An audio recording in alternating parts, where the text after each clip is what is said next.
Hello everyone, welcome to another episode of Radio Halo, where my best friend Jharna and I sit together and we discuss topics that mean something to us. So this week, or this fortnight, Jharna has come up with a topic that, quite frankly, could suck the happiness away from it, ironically. I'm not really sure even if I know what it means, but yeah. So, the topic is happiness. We're going to discuss the pros and the cons. Are there cons to happiness? I'm sure there is. Let's see where it goes. Off to you, Jharna. The reason I chose this topic is because everybody's talking about how happy we're supposed to be and how we're wired to find happiness. But are we always going about it the right way, or are we just trying to, it's Here we go again. it's a difficult topic to talk about. Yeah. Mainly because I felt a lot of pressure when I was growing up to be happy, and my definition of happiness now, honestly, I'm still searching, but maybe we can figure something out. So what was your experience like when you were growing up, and what was happiness like when you were growing up? Painful, because I was expected to be happy with a couple of parents who didn't know what my love language was, who didn't know what my purpose in life was, or who were too threatened to allow me to explore my purpose in life. And as a result, I was put in an atypical environment, and as a child, you're kind of sort of like a parasite, right? In the nicest possible way, of course. And I knew that their approval meant so much to me for my survival. So I constantly put on an act of, oh yay, So I thought happiness was performance. I thought happiness is putting on this smiley face and doing this when everything feels and looks wrong around me. I thought happiness means hurting myself at the cost of getting approval and acceptance from my parents. So happiness was, if that is the definition of happiness, then I grew up not feeling happiness at all. And I equated happiness with a maniacal, yay, and that is just so It's terrifying. So that's what I equated it to, and that seemed to please my parents. I mean, we were very poor, so they worked very, very hard to give me the things that they worked so hard for that they didn't have growing up. And I understood the emotional blackmail implied behind it. And I felt that this was my way of letting them know that they are appreciated as well.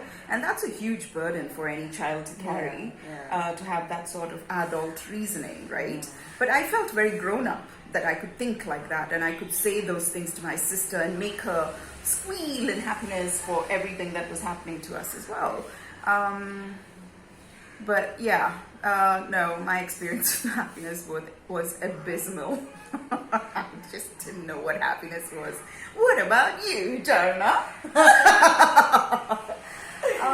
I think I honestly, as a child, if I think about when I was happy the last time, must have been maybe when I was 2 years old. You can remember those. Very fleetingly when I look at picture albums. Oh, okay. Not actually remember it, but I think I also grew up with a mother who would tell me that he was such a happy child, and now when she looks at me, she's like, you brood all the time, and you are so grumpy all the time, you're so serious. So some of these words are kind of like a trigger for me. If somebody calls me serious, I immediately go into combat mode, because I have such a screwed up idea of what serious is supposed to be. You want serious? I'll give you serious. You ain't seen nothing yet. Here's some serious coming your way.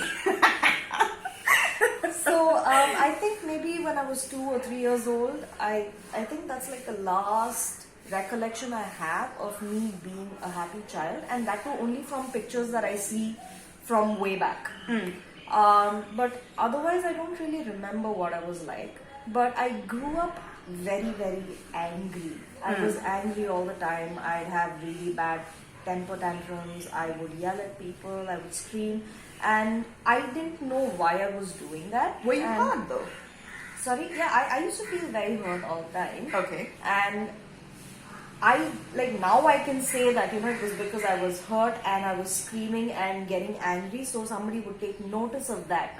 But when you're a child, what do you know? Yeah. And when you know, people around you, the older people around you, they say that you're just being difficult or you're being unreasonable, you start believing what they say. Of course, yes. So I would try very hard to be happy, and I think there was a huge part of my life where I suppressed a lot of anger, and I would act, you know, like that maniacal happiness that we were talking about. I would act like I was excited all the time, and give myself completely to friendships and relationships and just people around me, without really caring about what it actually felt like. Yeah. But yes, there were times when I knew I was putting myself through a lot of pressure, but I just couldn't help myself. I couldn't stop doing that. So for me, happiness, honestly, when I was a kid growing up, I didn't know. And also I have people around me who are, I had people around me who were always optimistic about everything and were go-getters, and they'd be like, oh, let's do this and let's be like this and be happy and smile. And I also remember the trip that we went on and we kept saying act happy. I know what her triggers are. That's why I did that. So we went on this holiday and we kept posing for pictures, and Edel was like, act happy, Jharna, act happy. No. I was like, be happy. No, you No, said I said act happy. Yeah. Okay. So at least that was still okay. Be happy would have been a totally like trigger set. I was like, look happy, be happy, and yes, and she'd go. That was so funny. Yeah, dear caught in a headlight. So my definition of happiness was so weird because it was always in relation to what somebody else wanted. It was never about what I actually felt happy about, because there was also a lot of guilt attached to the happiness that I may have felt in certain situations where maybe it wasn't approved by others. Yes. So there was a lot of guilt attached to that. There was a lot of resentment attached to me being happy, and it was, my reaction to that was, let me brood some more, let me become more difficult, let me become more inaccessible, and that will piss people off. Yeah. So that was my way of being defined when it came to happiness. So that was, it was just shitty. Oh, this is such a cheerful topic. So It became so dark so fast. it doesn't that always Yeah, it does. Yeah. It's like we take the nicest of topics and then just run it through the mud. But I'd rather have something run through the mud and see it for what it is, Yeah. than pretend it's something else, Yeah. and be surrounded by people who are also pretending, and that is exhausting. And like keeping we, a lie we've about done that yeah. enough. Like Yeah. how much more are we going to do that, right? So from where you were and what you had experienced, is it any different now? I've understood that happiness is not that important. You know, people assume constantly happiness is the most important, and it's not. Peace is for me. Maybe happiness is important for another person. It's not for me. I suppose it's also dependent on what you define happiness. yes. Define it for. Yes, happiness.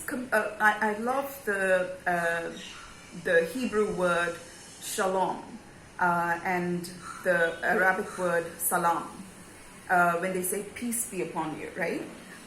It's a peace that surpasses all understanding. It's a peace that comes from having a settled mind, a settled heart, a settled body, surrounded by everything that we have chosen for ourselves, not being a satellite in someone else's planetary orbit, but being our own person, defining life on our terms. So that peace would be happiness. Right. But I think happiness is associated with a lot of there's hedonistic happiness, then there is maniacal happiness. I've been depressed for 10 years and now suddenly I've swung to the other end and I'm like, oh, is that happiness? There's screeching and and then you get alcoholic happiness. Like what is it? And there's paid happiness that we see in advertisements. And then for me, I'm okay with not being happy, and for me to say that for the first time, I've said that many times to myself, and I've said that to you and all my friends. It's not the primary focus of my life. The primary focus of my life is integration and alignment. The rest is just like wonderful side benefits of it. If I'm going to live and focus on happiness to achieve it in a particular way, and I've noticed that I will fail abysmally. I will fail very badly. But if I was concentrated on being aligned, being integrated, being and living for a power that governs us all, I noticed that I just walk into happiness that I never even. And it's nice. And today in the morning, I did a lot of gardening, and she was there, and Jharna was having her breakfast, sitting in the garden and talking to me, and my dogs were around. I was just thinking, this is so perfect, and the weather was gorgeous, and I had my hand in manure and mud, and I was just thinking, it doesn't get more perfect than this, And I didn't plan that, and that was happiness. But I don't hang on to it. Like, the more desperately I hung on to happiness and looked at it as this goal that I needed to attain, the more depression I attained. The cause of my depression was my pursuit of happiness. Now I understand that not only is the pursuit of happiness dangerous for me, holding happiness as a goal is not only dangerous, but it's also unimportant. So I'm not motivated to search after happiness anyway. But my life is sorted now, I feel. What about you?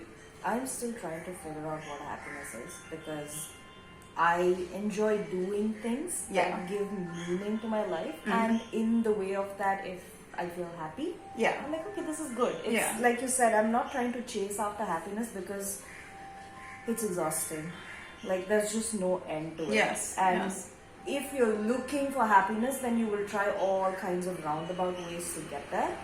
And you may end up doing things that make you more miserable, which I have done in the past. And I've tried to have happy friendships, happy relationships. I will do things around it, not directly getting to the point where I want to be. So I've lost friends, I've lost people in my life that I used to think were the source of my happiness, which is such a sad realization, because how can you expect somebody else to keep you happy all the time? No. And I would put the pressure of them, like pressure on them to be responsible, to keep me happy all the time, and not even like a calm kind of happiness. It's a sort of happiness that had a lot of frantic feeling attached to it, which was just terrifying, because I knew that was very temporary. Because if the source of my happiness leaves, then where am I going to get my next hit from? So that was exhausting. And now I genuinely like when we do things that otherwise could make us happy. Like you said, gardening makes you happy. I like doing a little bit of artwork, and if I'm doing a little bit of yoga, I feel good in my body. I feel sorted, and I feel a little calm. That feels like a healthy feeling, and that is still something that I'm still learning, because once you've been in an environment which hasn't been healthy, it's been toxic, for you to unlearn those behaviors and then start learning that being calm and sorted is the other end of the spectrum, it takes a little getting used to. And that can also give rise to feelings of anxiety, because you're not living in anxiety, so you want to kind of you're looking for that anxiety to keep you a little anchored. So for me, that was my definition of happiness: being frantic, being anxious, being just like didn't know what was happening, having a very unpredictable life and having very unpredictable, unreliable people in my life, that was what happiness was for me. Now, I can't put it in words because I can't really define what it feels like, but I know to a certain extent that if I pursue certain things that gives meaning to my life, that will probably get me to happiness. But again, I want to do things that I enjoy. So I think I'm ready to stay there for a little while. I don't know where it's going to go beyond this, but yeah, this is where I'm at right now. So is there anything you'd like to add to? No, I think we've pretty much covered it. And I more than anything else, I want to encourage you to find out what is important to you. Is it happiness? If happiness is important for you, then by all means, But if you're being forced into a corner to be happy, walk away. Walk away from it. Yeah. And you know what? It's not the end of the world. I'm mostly a melancholic person, and I'm happy with being melancholic. As long as we don't resist what comes naturally to us, I think we can settle into something like that and be at peace with it. I think that's happiness, and that's called for celebration. Yeah. I think I also had a lot of people who would attach certain behaviors and say, this is happy, this is not. Yeah. So act this way so I can feel good about myself. It doesn't matter what you feel. Yes. So that is also very, very... I think everybody does that without realizing it, but some people make it very, very necessary for you to behave that way. Yes. And whatever I learned, I did that to other people as well. Yeah. So yeah. Thank you so much for joining us, and there'll be another video coming up next fortnight. Chaplain just came running in. Thank you so much for joining us again. We love you, and we hope to see you again in another fortnight. If you like this video, please click like. Please share it with anyone you think would feel encouraged by this, and please subscribe, and we'll see you in another couple of weeks. Bye now. Bye.